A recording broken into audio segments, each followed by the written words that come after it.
Surgery के क्षेत्र की उपलब्धियों के कारण वो नाम लिखकर Guinness book of world record में दर्ज है। वो नाम जिनको भारत सरकार द्वारा पद्मश्री सम्मान है। वो नाम जिनके नाम से अनेक भारतीय विदेशी रिसर्च जर्नल है।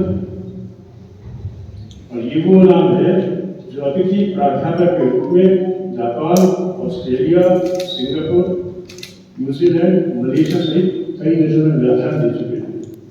लेडीज एंड जेंटलमैन, मेरा आपसे निवेदन है, अपने स्थान पर खड़े होइए और करता ध्वनि से स्वागत करिए आज के विशेष अतिथि पद्मश्री डॉक्टर भूपेंद्र कुमार सर जी।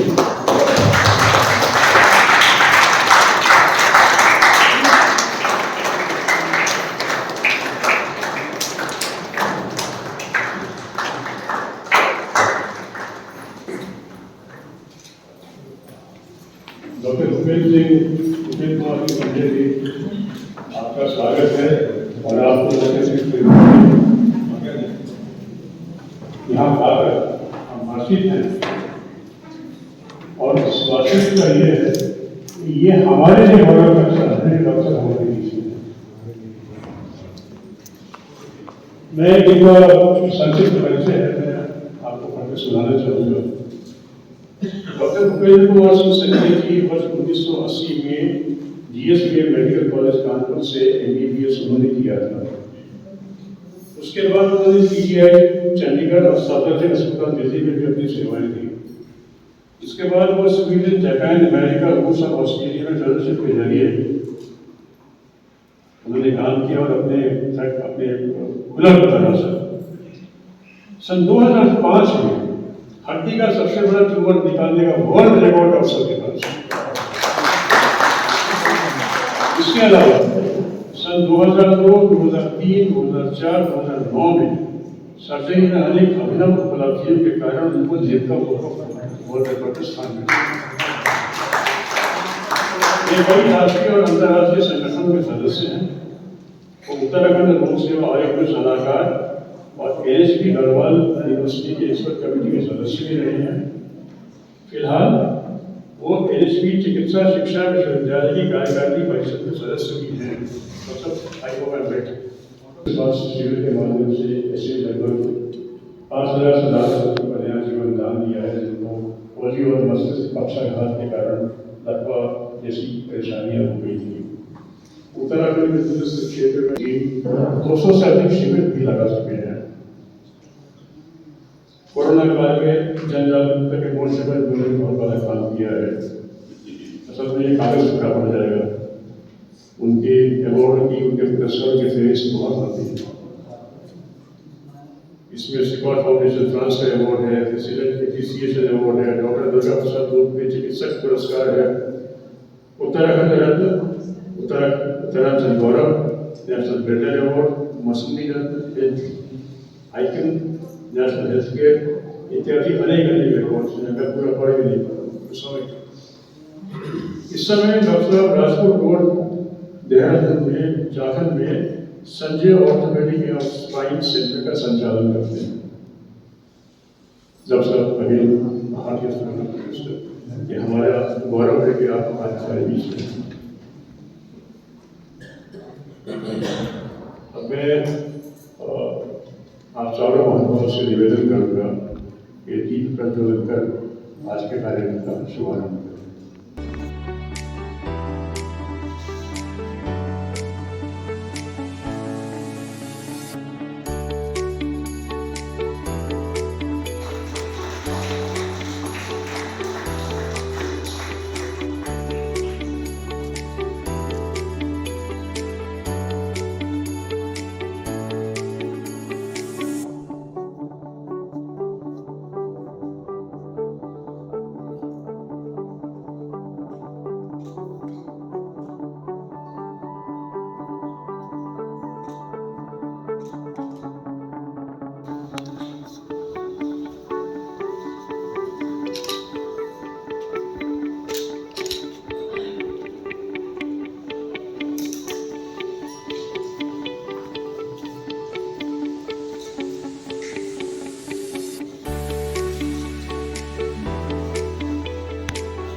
विषय है उसके ऊपर सबसे पहले मैं अनुरोध करूंगा डॉक्टर JP सिंह से।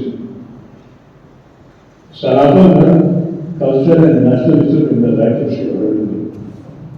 श्री अरविंद के आदर्श में सनातन संस्कृति व राष्ट्रवाद, ये हमारा मुख्य विषय है। इस पर कुछ कहें और इस विषय में प्रवेश करके बाद में हम आगे बढ़ सकते। विजय भाषा जी से अनुरोध करूँगा कि माता ध्वज लेकर यहाँ पे समर्पित करें। मुझसे कहा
आप कहीं भी बैठना चाहे बैठ जाए।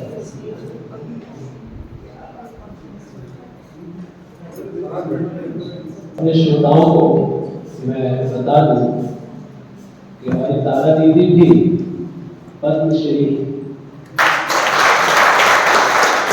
मुझे में बात करने का मन कर।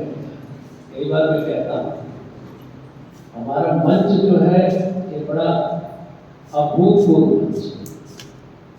कारण यह है कि इसमें दो तो भूतपूर्व है। मैं भी गवर्नमेंट ऑफिसर रहा, मैं भी भूतपूर्व हो गया, और डॉक्टर संजय जो हमारे वो कहते थे भी गवर्नमेंट ऑफिसर रहे, भूतपूर्व हो गए।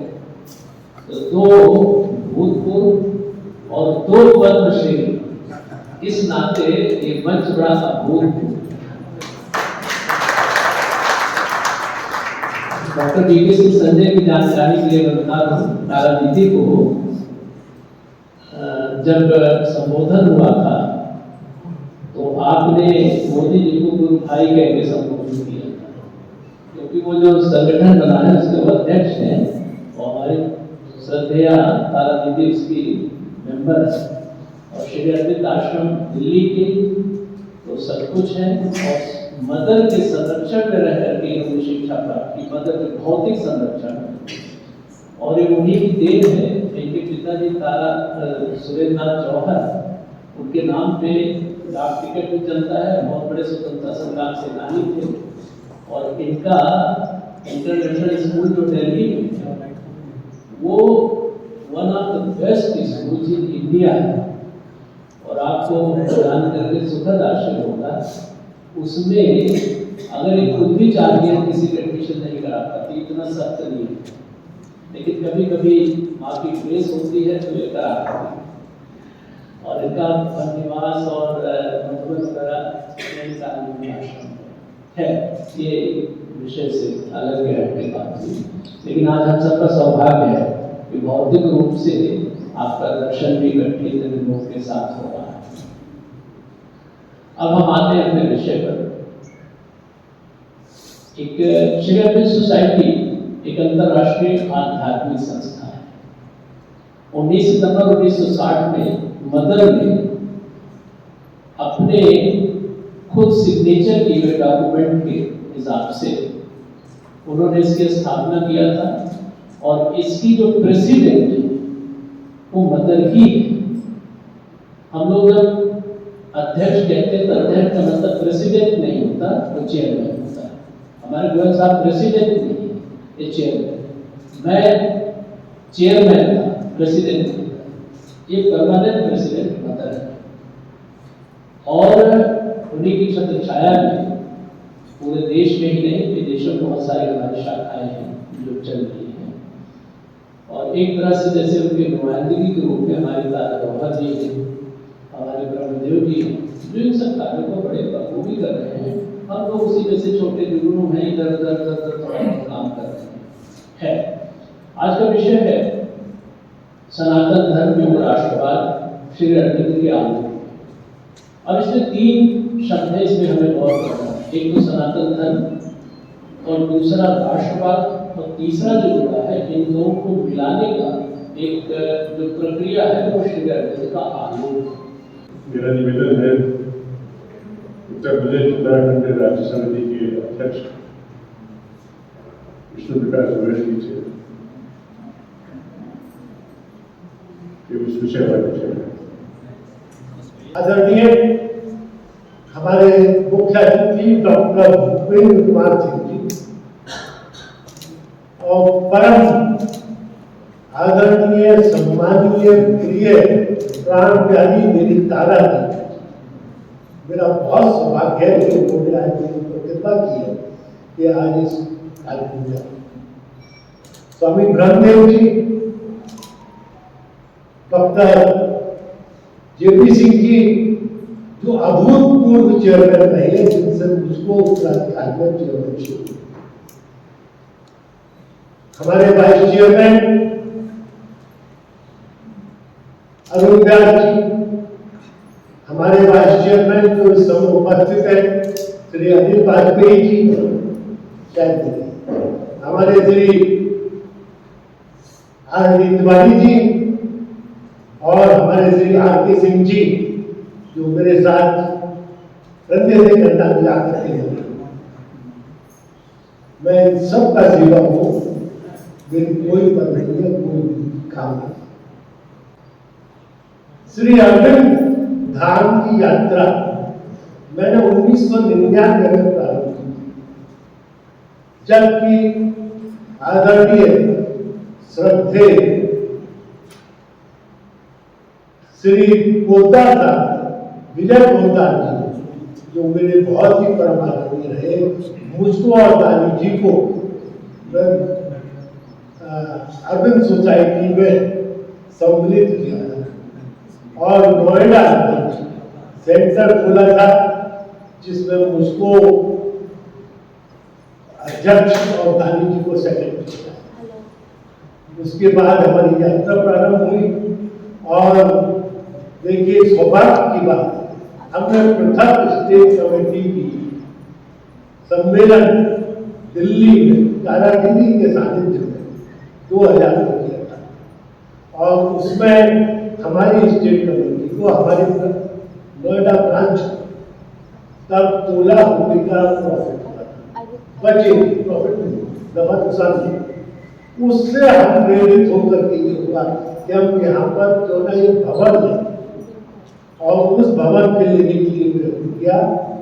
हम गए और नोएडा की जो अथॉरिटी की चेयरमैन थी वो आपकी शिष्य रहे, उनसे प्रार्थना की 200 गज भवन के लिए हमने आवेदन किया, उनका नहीं, माँ का कार्य के लिए 200 गज नहीं दिया और उन्होंने हमको 800 मीटर जमीन प्रदान की और कहा, हमने कहा पैसे नहीं, उन्होंने पैसे कौन मांग रहा, महादेव जी आप ऐसे भिखारी बने, आसन प्रार्थना करिए।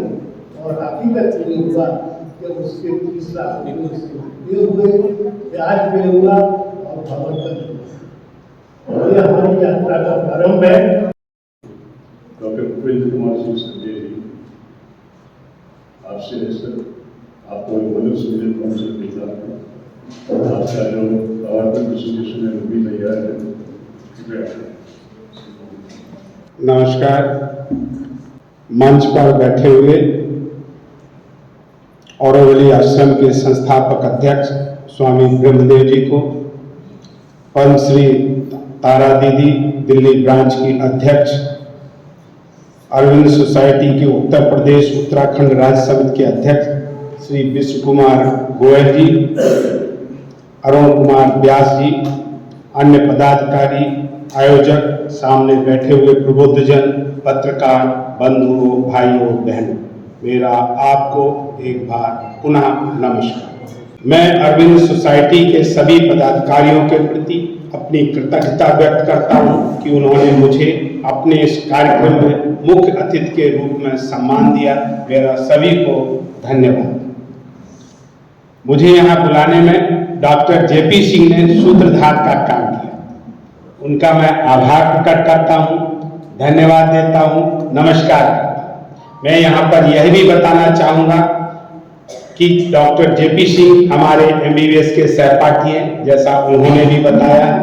डॉक्टर जेपी सिंह और आपकी संस्था ने जो सम्मान दिया, इसके लिए मैं गौरवान्वित अनुभव करता हूँ। यह मेरे लिए बड़े गर्व की बात है कि आज मैं एक ऐसी विश्व प्रसिद्ध शैक्षिक, सांस्कृतिक, आध्यात्मिक संस्था के कार्यक्रम में मुझे श्री अरविंद के आलोक में सनातन संस्कृति व राष्ट्रवाद के ऊपर अपने विचार व्यक्त करने का अवसर मिल रहा है। श्री अरविंद जैसे बहुमुखी प्रतिभा के महान व्यक्तित्व का आकलन करना सूरज के लिए दिया दिखाने जैसी बात है। फिर भी मैंने जो महर्षि अरविंद के उनके राष्ट्र निर्माण में योगदान के बारे में पढ़ा और जाना, उसी के आधार पर मैं अपने विचार व्यक्त कर रहा हूं। श्री अरविंद का दिया हुआ पूर्ण योग का विचार सनातन धर्म ने भी समाहित है। महर्षि अरविंद ने योग का अर्थ जीवन को त्यागने का नहीं, बल्कि कार्य के प्रति निष्ठा, निष्काम भाव से कार्य को पूर्ण करने के स्वयं को दैवीय स्वरूप में परिणत करना है। जैसा कि हमारे गीता में लिखा है, गहना कर्मणो गति।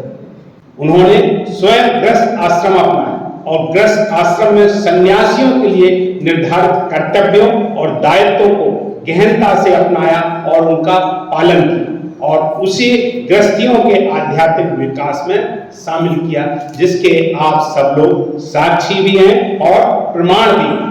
इसी सिद्धांत के ऊपर उन्होंने व्यक्तियों के द्वारा किए गए विभिन्न कार्यों को सकारात्मक दृष्टिकोण से लिया और स्पष्ट किया कि कोई भी व्यक्तिगत, व्यावसायिक, सांस्कृतिक कार्यों का उपयोग आध्यात्मिक विकास और अनुभूति के पथ के रूप में किया जा सकता है। श्री अरविंद के समग्र योग का लक्ष्य था कि आध्यात्मिक सिद्धि और अनुभव प्राप्त करना और साथ ही साथ सारी सामाजिक समस्याओं से छुटकारा पाना। महर्षि अरविंद ने बिना किसी लाग लपेट के अत्यंत निर्भीकता से कहा, संपूर्ण जीवन योग है, जैसा कि हमारे पहले भी सभी वक्ताओं ने कहा। श्री अरविंद का पूर्ण योग संपन्न व्यक्ति सब प्राणियों में स्वयं को एवं स्वयं को प्राणियों को देखता है। जिस तरह से जैन धर्म में परस्पर उपग्रह जीवा नाम का दर्शन मिलता है। इसी सिद्धांत को मानते हुए महर्षि अरविंद ने अपनी प्रार्थना में यह मांगा कि मैं तो केवल ऐसी शक्ति मांगता हूं जिससे इस राष्ट्र का उत्थान कर सकूं, और मेरी प्रार्थना है कि जिन्हें मैं प्यार करता हूं उनके लिए मैं अपना जीवन लगा सकूं। ऐसा आप कोई दूसरा उदाहरण देखते? मेरा मानना है उनका दिया हुआ है मन किसी व्यक्ति विशेष के लिए नहीं, बल्कि सभी राष्ट्रवासियों के लिए, या यूं कहिए पूरी मानवता के लिए। यह एक ऐसा विचार है जो अद्वितीय है। आज के परिदृश्य में श्री अरविंद का दर्शन नितांत आवश्यक है। यद्यपि वह विदेशी धरती में पले बढ़े, लेकिन राष्ट्रवाद एवं राष्ट्र प्रेम की जिस तरह की और जितनी तीव्र विचारधारा श्री अरविंद की थी, शायद उतनी उसके समकालीन किसी दूसरे व्यक्ति की नहीं थी। यदि आप 17वीं शताब्दी को देखें तो राष्ट्रवाद के विचार ने उनके मन में इतनी गहरी पैठ बना ली थी कि उनके ऊपर अंग्रेजी शिक्षा, सभ्यता और संस्कृत का प्रभाव बिल्कुल ही नहीं पड़ा, बल्कि इंग्लैंड से शिक्षा प्राप्त करने के बावजूद भी जब वह भारत लौटे तो उन्होंने पराधीन भारत को स्वतंत्र भारत बनाने का निश्चय किया। उन्होंने राजनीतिक स्वतंत्रता के साथ, जो कि गांधी का विचार था, सामाजिक स्वतंत्रता जो कि अंबेडकर का विचार था, इसके साथ उन्होंने आर्थिक स्वतंत्रता के विचार पर बहुत जोर दिया और इसी के लिए उन्होंने समांतर भारतीय आर्थिक व्यवस्था और उद्योगों की उन्नति पर बल दिया। भारत देश की राष्ट्रवाद की भावना भारतीय संस्कृति में उद्धव वसुदेव कुटुंबकम के विचार पर आधारित है, जिसका मतलब है पूरी दुनिया एक परिवार है। इसी सांस्कृतिक विचारधारा के आधार पर भारत के राष्ट्रीय विकास में उनकी सोच ना ही रूढ़वादी थी, ना ही संकुचित। उनका मानना था कि राष्ट्र सुरक्षित रहेगा तो संस्कृति भी सुरक्षित रहेगी। राष्ट्र की सुरक्षा के लिए उन्होंने वसुधैव कुटुंबकम के मूल मंत्र को आध्यात्मिक राष्ट्रवाद से जोड़कर राष्ट्र निर्माण में अपना योगदान दिया, जो कि अतुलनीय है।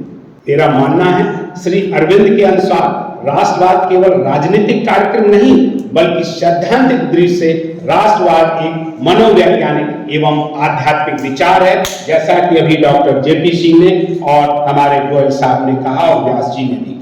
उनके विचार थे कि प्रत्येक व्यक्ति का धर्म है वह राष्ट्र की सेवा करे, क्योंकि इसी में सबका विकास है। इसका साधारण शब्दों में अर्थ है कि राष्ट्र का विकास यानी स्वयं का विकास और स्वयं का विकास यानी राष्ट्र का विकास, जो कि हम सब लोग आज यहाँ पर देख रहे हैं। राष्ट्रवाद का यह दृष्टिकोण एक नवीन दृष्टिकोण था, जिसने भारत के राजनेताओं, क्रांतिकारियों और राष्ट्रभक्तों के लिए उत्प्रेरक का काम किया। संस्कृति हजारों सालों के मनन, प्रचलन और परिवर्तनों के बाद पैदा होती है। ये दिन दो दिन में होने वाली कोई चीज नहीं है, और इसमें बुद्धिजीवियों का बहुत बड़ा योगदान है। मैं फिर इस बात को दोहराऊंगा, संस्कृति हजारों सालों के मनन, प्रचलन और परिवर्तनों के बाद पैदा होती है। इसमें बुद्धिजीवियों का बहुत बड़ा योगदान है। मेरी समझ से संस्कृति एक व्यापक शब्द है, जिसके धर्म, दर्शन, साहित्य और कला अंग हैं। इन सब का महत्व शिक्षा के माध्यम से ही जाना जा सकता है, और इसके प्रभाव को भी शिक्षा के ही माध्यम से फैलाया जा सकता है। कुछ लोग संस्कृत को धर्म या संस्कारों से ही जोड़ते हैं। धर्म में स्थायित्व है तो संस्कृतियों के आदान प्रदान या फिर कहें परिवर्तन, जो कि सार्वभौमिक सत्य है, जो हमारे स्वामी जी अभी हमारी बातचीत में इस बात को कह रहे थे कि स्थायी में नहीं, यदि जीवन है तो वो परिवर्तन नहीं। धन्यवाद स्वामी जी। यह परिवर्तन भारतीय संस्कृति को पहले भी प्रभावित करता रहा, आज भी कर रहा और आगे चलकर भी करेगा। किसी भी संस्कृति के परिवर्तन या विकृति पैदा करने में यदि किसी एक का ज्यादा प्रभाव है, वह मेरा मानना है वह है दर्शन। अब मैं यहाँ पर अपने विचार केवल दर्शन पर ही सीमित समझूंगा कि सीधे तौर पर हमें दी गई शिक्षा से ही प्रभावित होता है। आज पाश्चात्य का प्रभाव महत्वाकांक्षी युवक युवतियों की सोच मुख्यतः शिक्षा से ही प्रभावित हो रही है। आज शिक्षा का उद्देश्य केवल रोजगार पाना या व्यापार करना ही हो गया।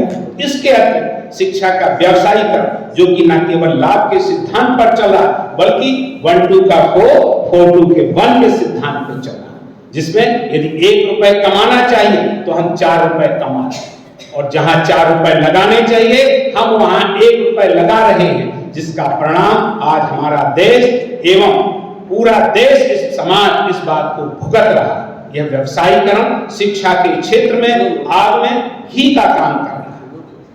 जिस तरह से विश्व स्वास्थ्य संगठन ने स्वास्थ्य की परिभाषा में आध्यात्मिक स्वास्थ्य की आवश्यकता बताई, उसी तरह शिक्षण पद्धति में आध्यात्मिक शिक्षा की आवश्यकता है। परिवर्तन सार्वभौमिक नियम है। कोई भी परिवर्तन शिक्षा एवं आध्यात्म के माध्यम से ही हो सकता है। श्री अरविंद का मानना था, स्थायी परिवर्तन लाने के लिए अच्छी शिक्षा सबसे सशक्त माध्यमों में से एक है। शिक्षा के माध्यम से एक उच्चतर समाज तथा उच्चतर राष्ट्र के विकास का प्रयत्न किया जाना चाहिए। मेरा मानना है, विचार किसी भी कार्य का प्रथम स्रोत है। यदि हम किसी में बदलाव लाना चाहते हैं तो उसके विचारों को बदलना होगा, जिसके लिए शिक्षा एक प्रभावशाली माध्यम है। महर्षि अरविंद का शिक्षा दर्शन भारतीय संस्कृति के अनुकूल मानव संसाधन के विकास का एक अच्छा, सहज एवं सरल तरीका है। मुझे आशा है कि भारत की नई शिक्षा नीति 2020 के परिणाम दूरगामी होंगे। उन्होंने 30 अगस्त 1905 को, ये ध्यान देने वाली बात है, उन्होंने 30 अगस्त 1905 को अपनी पत्नी मृणाल जी को एक पत्र में लिखा था कि मैं नहीं कहता कि राष्ट्र सेवा का यह काम मेरे जीवन काल में पूरा हो जाएगा। उन्होंने कहा कि यह मेरा पागलपन है कि मैं अपने देश को मां के रूप में देखता, मैं उसकी मां के रूप में पूजा करता।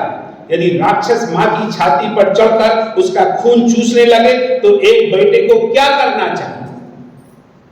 क्या वह चुपचाप रात के खाने पर बैठेगा अपनी पत्नी और बच्चों के साथ मनोरंजन करेगा या वह अपनी मां को छुड़ाने के लिए बाहर निकलेगा, मैं जानता हूं कि उसमें गिरी हुई दौड़ को बचाने की ताकत नहीं है। यह शारीरिक शक्ति नहीं बल्कि ज्ञान की शक्ति है। यह मेरे लिए ही नहीं, आज की नहीं, मैं इसके साथ पैदा हुआ था, यही मेरी मज्जाम है। मैं यह नहीं कहता यह काम मेरे जीवन काल में पूरा हो जाएगा, लेकिन यह अवश्य पूरा होगा। यह हो गया है और 15 अगस्त 1947 को भारत स्वतंत्र हो गया। धन्यवाद। 15 अगस्त 1947 को स्वतंत्रता दिवस पर, जो स्वतंत्र भारत का जन्मदिन था और श्री अरविंदो का 75वां जन्मदिन था, जिन्होंने बयान जारी किया था कि यह दिन भारत के लिए चिन्हित है, यह एक पुराने युग का अंत और नए युग की शुरुआत है। उन्होंने कहा कि यह मेरे लिए स्वाभाविक रूप से संतुष्टदायक है। उनके कई सपने थे, लेकिन उनमें से एक सपना था कि दुनिया को भारत का आध्यात्मिक उपहार पहले ही मिल चुका है। भारत की आध्यात्मिकता यूरोप और अमेरिका में निरंतर बढ़ती मात्रा में प्रवेश कर रही है। वो पल बढ़ेंगे, समय की आपदा के बीच अधिक से अधिक निगाहें न केवल उनके शिक्षा के लिए बल्कि उनकी मानसिक और आध्यात्मिक अभ्यास के लिए आशा के साथ उनकी ओर मुड़ रही हैं, जैसा कि हम सब लोग देख रहे हैं। श्री अरविंद के विचार आज भी सभी राष्ट्रवासियों के लिए प्रासंगिक हैं, खास तौर से युवा पीढ़ी के लिए। उन्होंने कहा था, भारतीयों को इस बात का दृढ़ विश्वास होना चाहिए कि भारत अवश्य उठेगा और महान होगा, और जो भी कठिनाई है, जो भी हुआ है, जो भी विपरीत घटना घटी, सभी इसमें सहायक ही होंगे, क्योंकि वो दैवी शक्ति में विश्वास करते हैं। अब तो उठने का समय आया है, पतन का काल तो बीत चुका है, उषा होने वाली है, भारत के भाग्य का सूर्योदय होगा, सारा भारत उसकी प्रभाव से जगमगा उठेगा। फिर यह ज्योति भारत से चलकर एशिया को जगमगा देगी और एशिया के बाद सारे संसार को जगमग जगमग कर देगी। भारत के प्रधानमंत्री के मार्गदर्शन में पिछले 10 सालों में जो बहुमुखी विकास हुआ, उनको देखकर तो लगता है कि महर्षि अरविंद की लगभग 100 साल पहले की गई भविष्यवाणी आज चरितार्थ हो रही है। मुझे आशा है जब हमारा देश आजादी के 100 साल का उत्सव मना रहा होगा, तब हमारा देश निश्चित तौर पर दुनिया का एक विकसित देश और विश्व के पायदान को लांघ चुका है। यही कारण है कि महर्षि अरविंद के विचार किसी राष्ट्र तक ही सीमित नहीं है, बल्कि पूरे मानवता के लिए उपयोगी है। यह विचार एक बार फिर हमारी भारतीय संस्कृति की श्रेष्ठता के द्योतक और यह फिर एक बार साबित करता है कि भारतीय संस्कृति और भारतीय दर्शन आज भी हमारे शास्त्रों में दिए गए विचार वसुधैव कुटुंबकम में विश्वास करता है। भारतीय दर्शन के उदाहरण को कोविड-19 महामारी के दौरान हमारे प्रधानमंत्री नरेंद्र मोदी ने दुनिया के बहुत से देशों में निःशुल्क वैक्सीन वितरण से एक बार फिर साबित कर दिया कि हमारे पूर्वज ही नहीं, आज की पीढ़ी भी वसुधैव कुटुंबकम के विचार में न केवल आस्था रखती है बल्कि उसका अनुसरण भी करती है, जिसके कारण भी हम सब लोग यहाँ पर बैठे हुए हैं। आज की वैश्विक एवं भौगोलिक परिस्थितियों में भारतीय संस्कृति को कोई भी व्यक्ति या राष्ट्र नजरअंदाज नहीं कर सकता है। श्री अरविंद के पूर्ण योग की तुलना एवं आकलन मैस्लो की हायरार्की ऑफ नीड की व्यवस्था से तुलना करें तो श्री अरविंद का सिद्धांत सेल्फ एक्चुअलाइजेशन की स्टेज में महर्षि अरविंद के विचार एक माध्यम बन सकते हैं।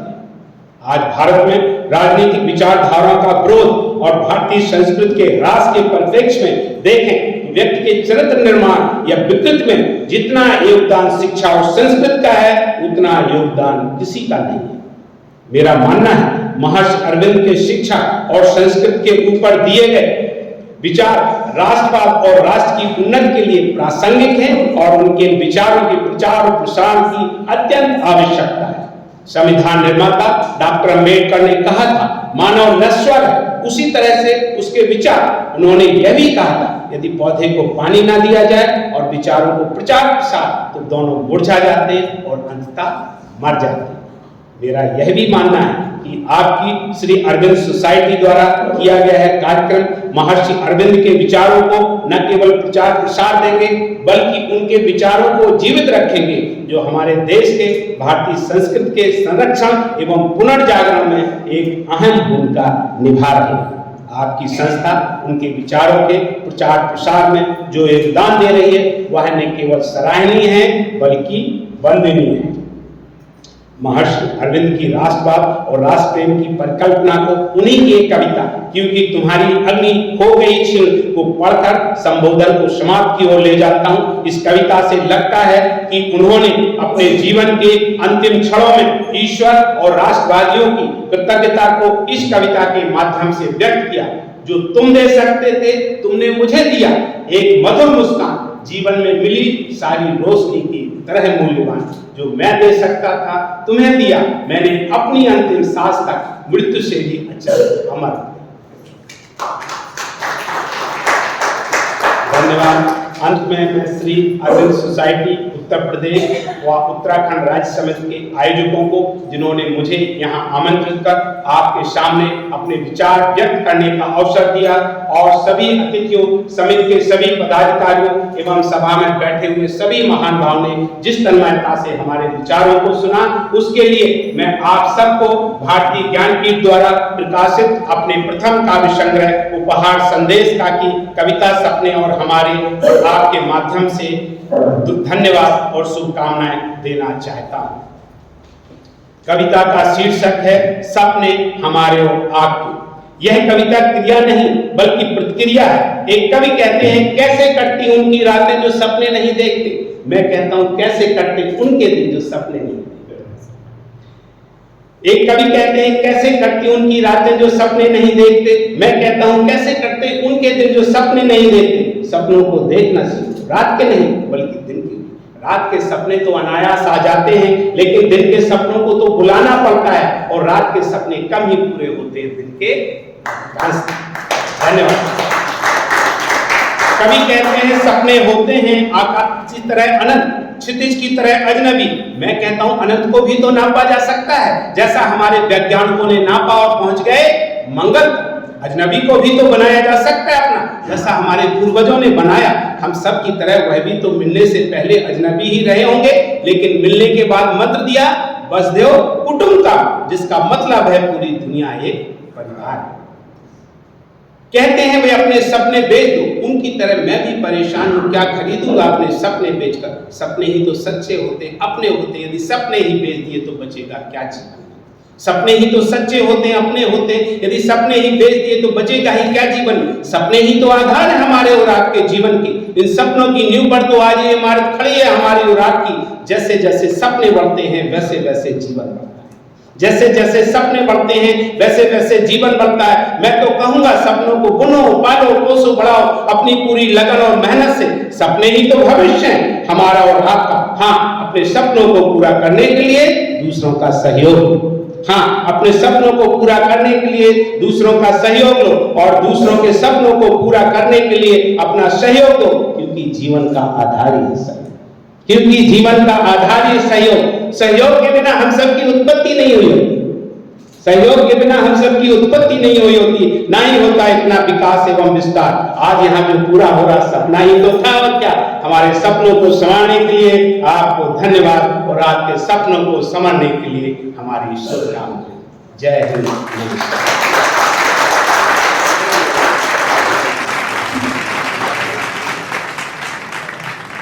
धन्यवाद डॉक्टर साहब, बहुत बहुत धन्यवाद, बहुत बहुत आभार। जय श्री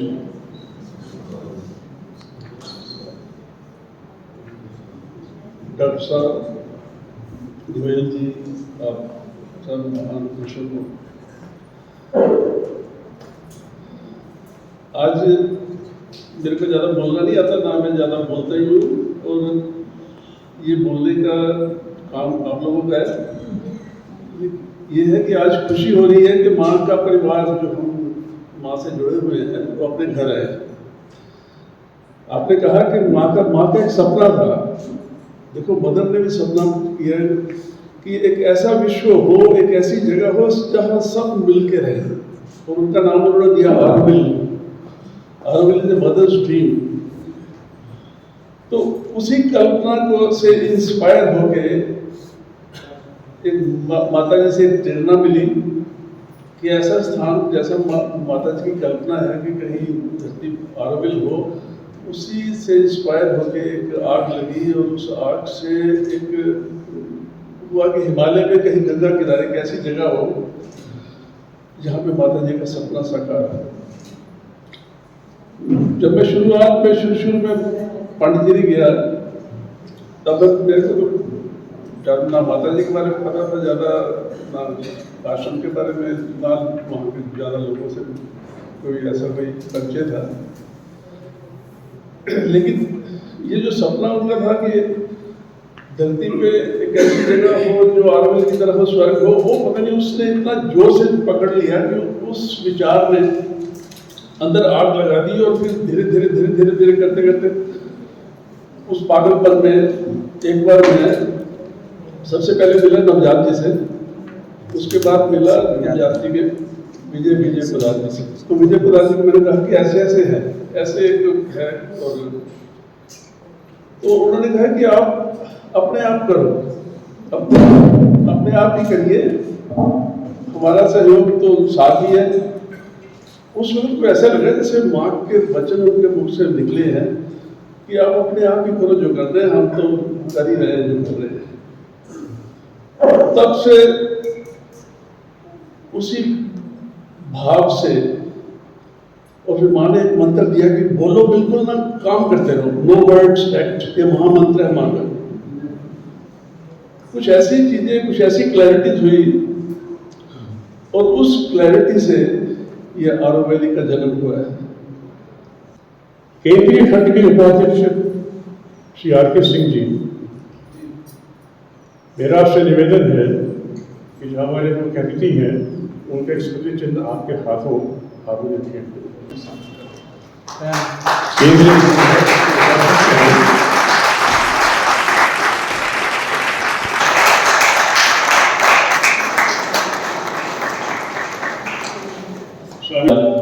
श्री माँ और श्री अरविंद के श्री चरणों में, इस खट्टा प्रसाद में, जिस आश्रम में जहाँ हम हैं, और इस बहुत सुंदर सुसज्जित हॉल में हम सब श्री अरविंद सोसाइटी उत्तर प्रदेश उत्तराखंड के सदस्य एकत्रित हुए हैं। उद्देश्य है वार्षिक सम्मेलन।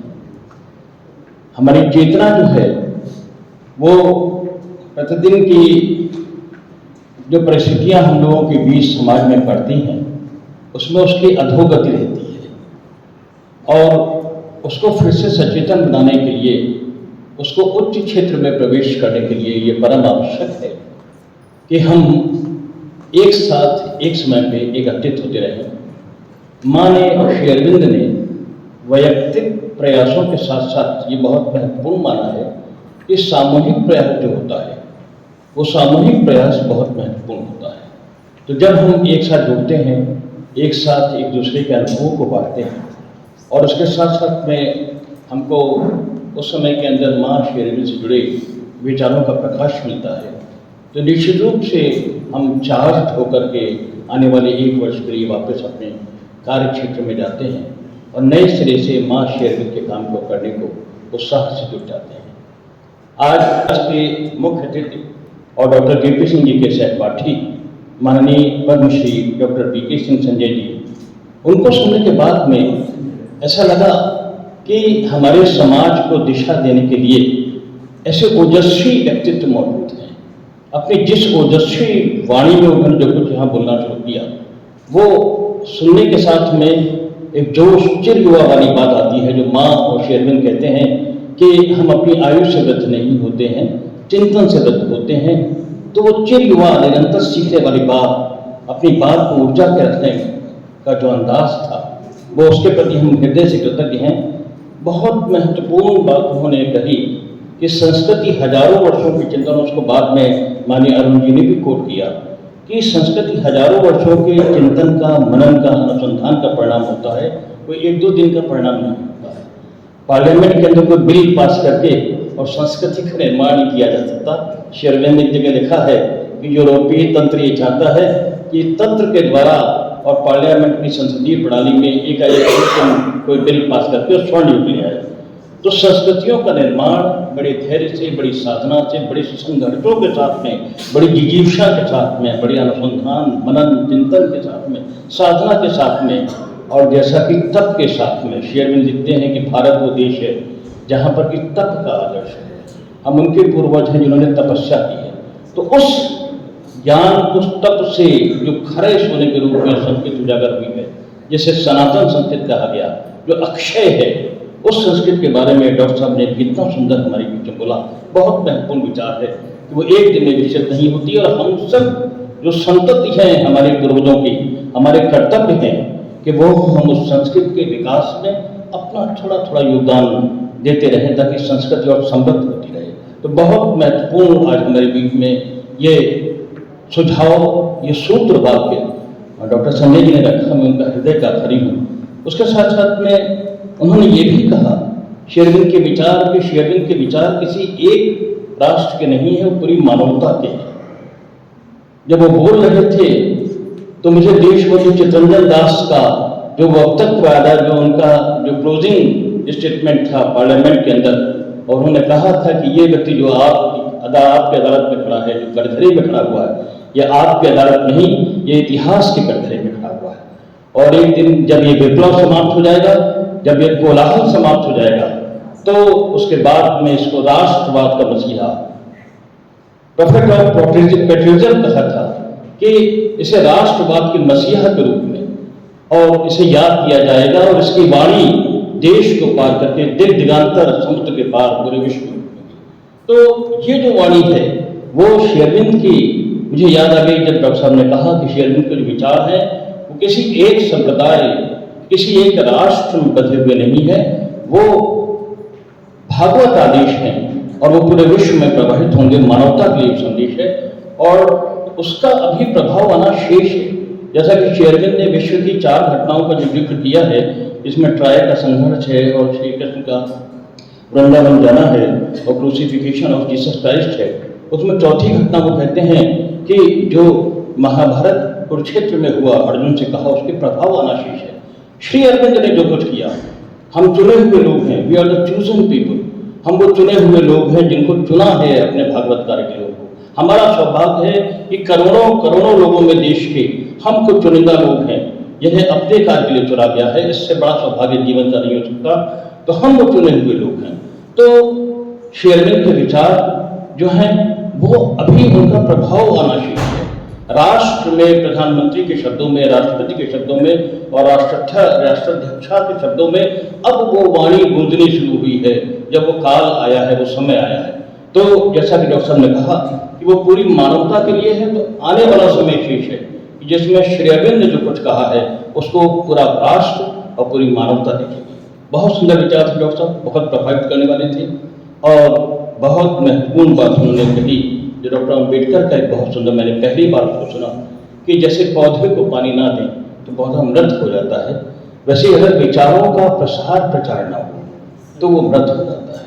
श्री अरविंद ने लिखा है, बड़ा सुंदर रीति लिखा है कि वंदे, बड़ा सुंदर वर्णन किया है कि वंदे मातरम बंकिम चंद्र ने लिखा, लिखने के बाद में कितने दिन वो रखा रहा उनके ड्रॉवर के अंदर, और जब वो आया तो इस राष्ट्र को सशक्त करने का बीज मंत्र बनकर गया। तो एक विचार मर जाता अगर ड्रॉवर पर रखा रह जाता, उस विचार ने एक राष्ट्र को खड़ा कर दिया, एक देश को खड़ा कर दिया। तो इस अवसर पे डॉक्टर अम्बेडकर की इतनी सुंदर वाणी को उन्होंने हमारे बीच में प्रस्तुत किया, उसके लिए हम पुनः डॉक्टर साहब आपके बहुत आभारी हैं। सबसे अंत में जो श्री अरविंद की कविता, उन्होंने मार्मिक कविता थी, I am the here, I am the here, मैं यही हूँ, मैं यही हूँ। श्री अरविंद कहते हैं, माँ कहती हैं कि श्री अरविंद के लिए शोक करना श्री अरविंद का अपमान करना है। तो श्री अरविंद को जो अंतिम मार्मिक कविता उन्होंने डॉक्टर ने कही, जिसमें उन्होंने कहा कि मैं जो दे सकता था वो दिया, और मृत्यु से परे अमृत की प्यास जो जगाई है वो श्री अरविंद ने हमको दी है। तो मैं बहुत आभारी हूँ, और मैं उनके प्रति और भी आभारी इसलिए हूँ कि उन्होंने अपने उदार भाव से आह्वान किया है कि श्री अरविंद सोसाइटी जो कुछ यहाँ पर करना चाहे वो कर सकती है। इससे पूर्व भी एक अधिवेशन यहाँ पर हुआ था, मैं एक बार चाहूँगा हम सब फिर से मिलके एक तारीफ जा करके सबको इस संयोजन को जो हमारे बीच में नहीं है, कि उन्होंने मंच सजाया, फूलों की सज्जा की, ये सुंदर हॉल साफ किया, उन सब के प्रति मैं शेयरविन सोसाइटी उत्तर प्रदेश और उत्तराखंड की ओर से हार्दिक कृतज्ञता करता हूँ। और